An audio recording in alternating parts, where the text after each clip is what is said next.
Deodar Lions club પરિવાર દ્વારા કાળઝાળ ગરમીમાં ઠંડી છાશ અને પાણીનું વિતરણ કરવામાં આવ્યું।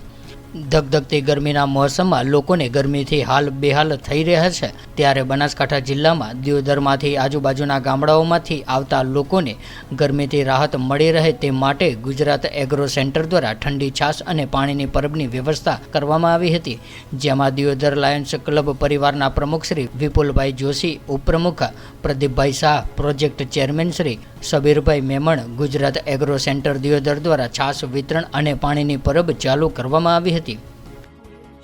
દિયોદર મુકામે જ્યારે આવી ધગધગતી ગરમી 45 ડિગ્રીથી પણ વધુ ગરમી છે, ત્યારે આજુબાજુના ગામડામાંથી આવતી પબ્લિક, સિટીની પબ્લિક, અમારા મિત્ર લાયન્સ ક્લબના સૌથી જૂના મેમ્બર એવા સબીરભાઈ મેમન દ્વારા ગુજરાત એગ્રો સેન્ટર દ્વારા પાણીની પરબ પણ ચાલુ કરેલી છે। અને આજે આવી ગરમીની અંદર, ધગધગતી ગરમીની અંદર લોકોને શીતળતા મળે એટલે અમે છાશ વિતરણનો પ્રોગ્રામ કરેલો છે।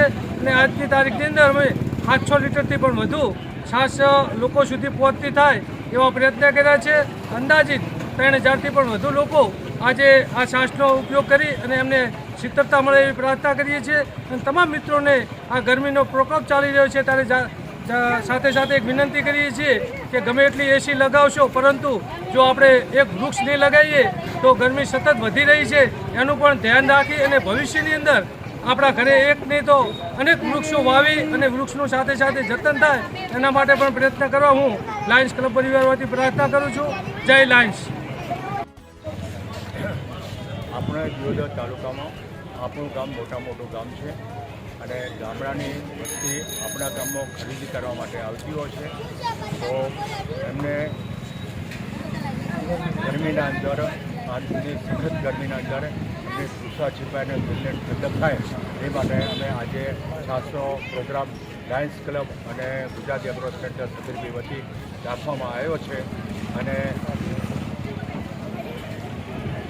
લોકોને ઠંડક પડે એ જ અમારો ખાસ ઉદ્દેશ્ય છે। બરાબર, અને ગરમીના અંદર એ લોકોને ઠંડક પડે જ અમારો ઉદ્દેશ્ય છે।